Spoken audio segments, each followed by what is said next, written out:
Hey guys, how's it going? Blake with Grindtastic Games, and I've never really actually done one of these. So this is my first time actually going through what's coming out in a DLC.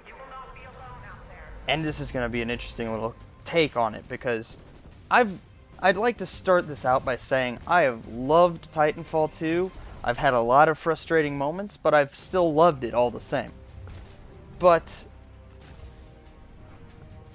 that's just kind of to make the point that I enjoy the game. Even if I have negative points to say on it, I only say those negative points out of the fact that I want it to do better. I want it to crush it, I want it to do killer, and I want it to be one of the top games. Unfortunately, Titanfall 2 will not ever reach that point because it's nearing the end of its life cycle.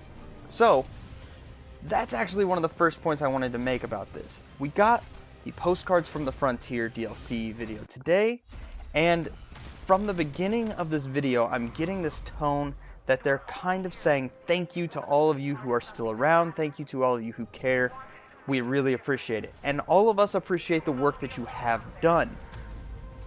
So, the first thing that comes up in this video is the new live fire map, Uma or Uma. I'm not sure exactly how they want to pronounce it. I would have pronounced it Uma, but this is a new live fire map. It seems to have a lot more verticality than Underpass, but is pretty similar to other live fire maps from the past.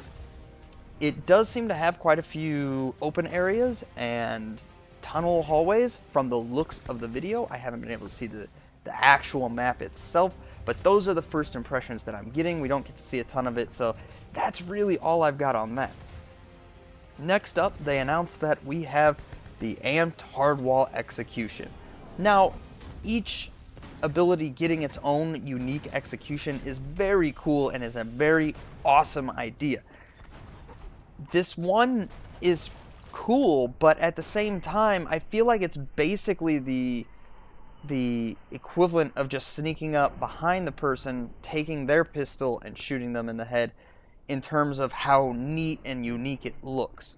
All that changed is that your person has put an amped hardwall in between the two of you, and that's it. And they really could have had some sort of way of manipulating that amped hardwall in a better way, in my opinion. They have added 3 new Frontier defense maps. The first one being in Angel City, where your harvester is over by the strip club and the ship, which it looks like there's going to be 3 or 4 main paths, all those entryways around it. It looks like they might try and loop around the back, and they might try and come through those 2 openings in the wall. You may see grunts going through the buildings as well, so that's something that we'll have to see how they chose to program their pathing.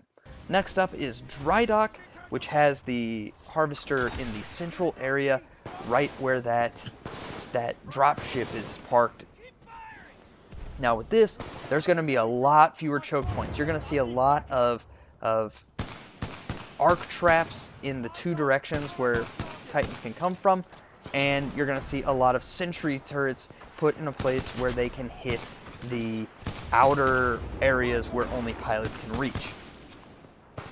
Third is Exoplanet, where they stuck the harvester back in that T intersection on the edge of the map. Now you're going to see probably a lot of arc traps in the main paths to the 2 sides and in front of the harvester, and you'll probably see quite a few of the sentry guns being placed in corners and on rooftops following those paths as well. Next up, they said that they were giving us 9 new elite weapon skins. 1 for the Mozambique, 1 for the R201, 1 for the Spitfire, Kraber, Thunderbolt, R97, Devotion, and the Hemlock. These are all very neat. I'm probably not going to get them because I don't spend money on anything unless it adds substantial content to games, but that's just me. I highly encourage that if you guys really enjoy this game and you think that these elite skins are worth it, go buy them. Support Respawn. Then there's 2 things that weren't actually addressed in the trailer, but we have found out. First is that there are going to be Aegis game modes where you're going to get Last Titan Standing and Titan Brawl, but you're going to get to keep your Aegis abilities on your Titans. So if you haven't unlocked and leveled up your Titans, get back in there, unlock and level those things up, and get them ready for these. And then the last thing is the new banners that are coming out. We've got Iniquity's Good Boy banner and so many others that are from series with Titan Toons and the restaurant series that all look very good and are great quality. And you know, go check them out if you're interested in them. You know, I'm sure there's galleries somewhere.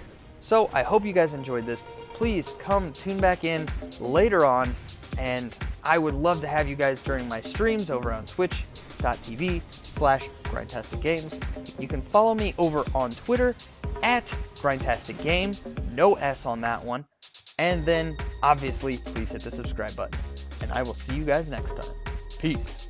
So they have added 3 new frontier defense maps. The first one being in Angel City, and they've stuck your reactor, or they've stuck your harvester